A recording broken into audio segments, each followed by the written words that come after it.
busy kumain na. Ano yan sabi? Ano nga yan?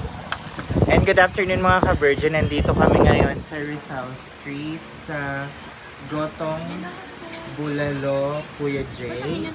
And kasama natin si Bakarat and si Jay. Yung And ulo, titignan ay, yung natin ulo. yung Goto Bulalo. Yeah. So, ito yung itsura niya. Hindi ko sure kung mauubos namin to kasi umorder kami ng tigigisa. Kasi matatakaw. No, sorry for the term. Magagana. Mga magalit sila. So, eto po siya. With Bakarat and Jane. Yan. So, babalikan namin kayo mga ka-Virgin and sasabihin namin sa inyo yung feedback namin. Okay? Bye! Oo, yung pampeke, yung parang may mga nabibili lang sa... Nabibili ha, ano? Saan kaya ito bibili?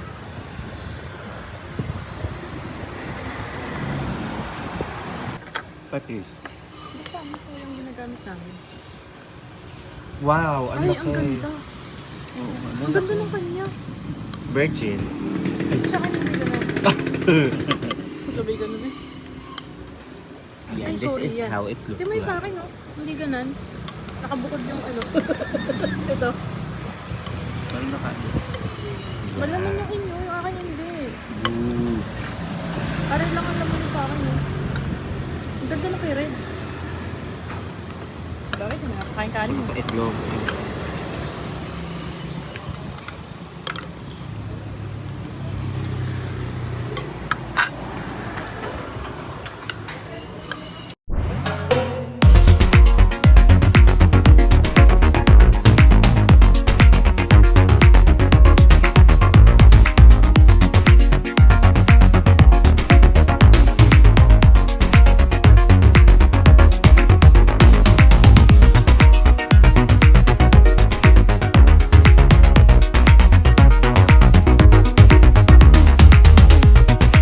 Ayan, tapos na kaming kumain. Ako pala tapos na. Tapusin.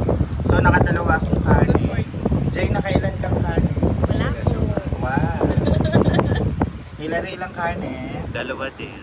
Ate Bakarat. Ano masasabi muna ni Ate Bakarat? Sarap siya. Paborito. Ayun, Red. Pagkakataon mo na. Notes. Ano masasabi mo, Ate? Siya. Sakto lang. Take out din. Ako, take out din po. Nakakain pa.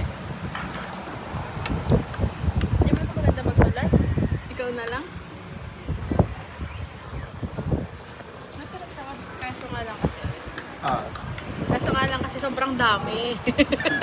Kailangan pang 2 tao. Kaya hindi pa siya naubos. Sobrang dami ng serving. How about you, Ate Bakarat? Sulit na sulit. Kahit parang sa 2 tao, naubos ko pa rin. Tawa ka na. Dahil paborito. Sulit. Wala kang ano kung ilalagay dito eh. So, yun lang po mga ka-Virgin. Super na-enjoy mo namin to. Gotong Bulalo, Kuya Jay. Bye!